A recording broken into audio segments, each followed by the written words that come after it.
DPL এর match খেলতে ২৪ March সকালে শাইনপুকুরের বিপক্ষে মাঠে নামে তামিম ইকবালের মোহামেডান স্পোর্টিং ক্লাব।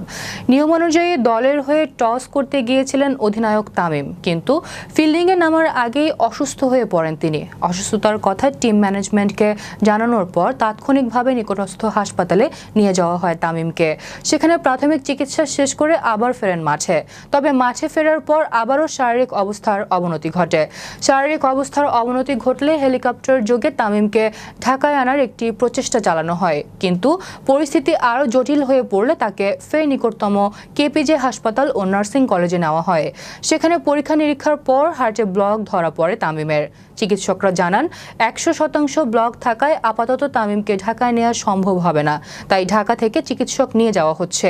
এরই মধ্যে হার্টে রিং পরানো হয়েছে, তবে শুরুতে সেই রিং পরানোর উপযুক্ত অবস্থাও ছিলেন না তামিম। ২২ মিনিট ধরে সিপিআর এবং ৩বার ডিসি শক দেওয়ার পর তামিমকে রিং পরানোর সুযোগ পাওয়া যায়, তবে অনেক প্রচেষ্টায় সেই অপারেশন সফল হয়েছে। ব্লক সরিয়ে রিং পরানোর পর দ্রুত সময়ের মধ্যে জ্ঞান ফিরে পেয়েছেন তামিম। কথাও বলেছেন চিকিৎসকদের সঙ্গে, তবে আপাতত তামিম হাসপাতাল ছাড়তে পারছেন না।